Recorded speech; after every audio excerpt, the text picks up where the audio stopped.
Last time నేను upload చేసిన flower horn విషయంలో మెడిసిన్స్ యూజ్ చేస్తా కదా మామ.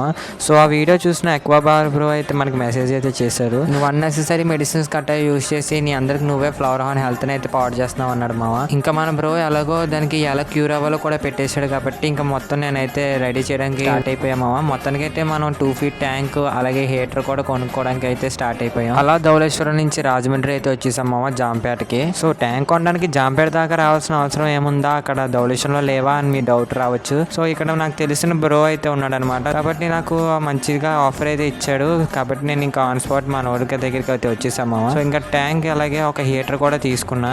సో నాకు మంచి ప్రైస్ గా అయితే ఇచ్చాడు మొత్తంగా అయితే. సో అక్కడైతే ఫ్లవర్ హార్న్ చూసాం మామ, చూడండి ఎంత పెద్దగా ఉందో. అలాగే పక్కన ఫ్లవర్ పీస్ చూసారు కదా. సో నేను ఈ షాప్ లోనే అయితే మా నోన్ అయితే కొన్నా. సో మంచి హెడ్ అయితే చూసా, అలాగే అర్వానా ఉంది. సో ఈ అర్వానా మనం ఎప్పుడు కొంటామో ఏంటో, ఖచ్చితంగా అయితే ట్రై చేద్దాం కొనడానికి. సో మొత్తం బాగానే ఉంది అనే లోపల మన బ్రో దగ్గర అయితే స్టిక్కర్ లేదంట, బ్యాక్గ్రౌండ్ వైట్. కాబట్టి ఇంకా నేను ఏం చేయలేక ఇంకా వేరే అన్న దగ్గరికి అయితే వెళ్ళాను అనమాట స్టిక్కరింగ్ వేయించడానికి. సో దీని పార్ట్ నేను నెక్స్ట్ వీడియోలో అయితే అప్లోడ్ చేస్తాం మామ.